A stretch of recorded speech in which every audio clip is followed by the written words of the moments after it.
واللاتی تخافون نشوزہن، اور وہ عورتیں کہ جن کے بارے میں تمہیں سرکشی کا اندیشہ ہو، فعظوہن، تو ان کی کاؤنسلنگ کرو، وہجروہن فی المضاجع،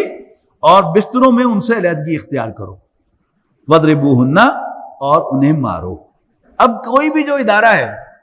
اس میں جو ایڈمنسٹریٹو سیٹ اپ ہے وہ یہی ہے کہ کوئی امپلائی کوئی غلطی کرے، کوئی وائلیشن کرے تو پہلے اس کی کاؤنسلنگ کی جائے، پھر بھی باز نہ آئے تو پھر اس کو چارج شیٹ کیا جائے، سسپینڈ کر دیا جائے اور انویسٹیگیشن کی جائے، اور پھر بھی باز نہ آئے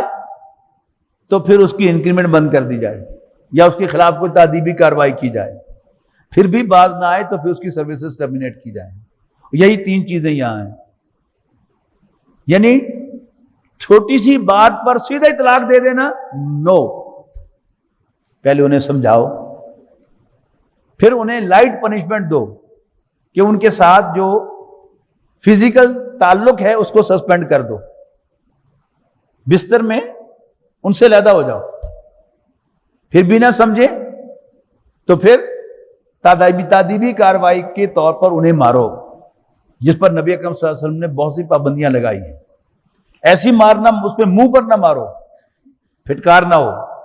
ایسی مار نہ مارو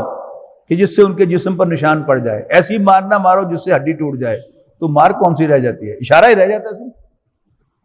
لیکن اس سے بھی بات بن جائے تو بھی گھر نہیں ٹوٹتا، اس لیے کہ اگلا سٹیپ پھر کیا ہے، وہ طلاق ہے۔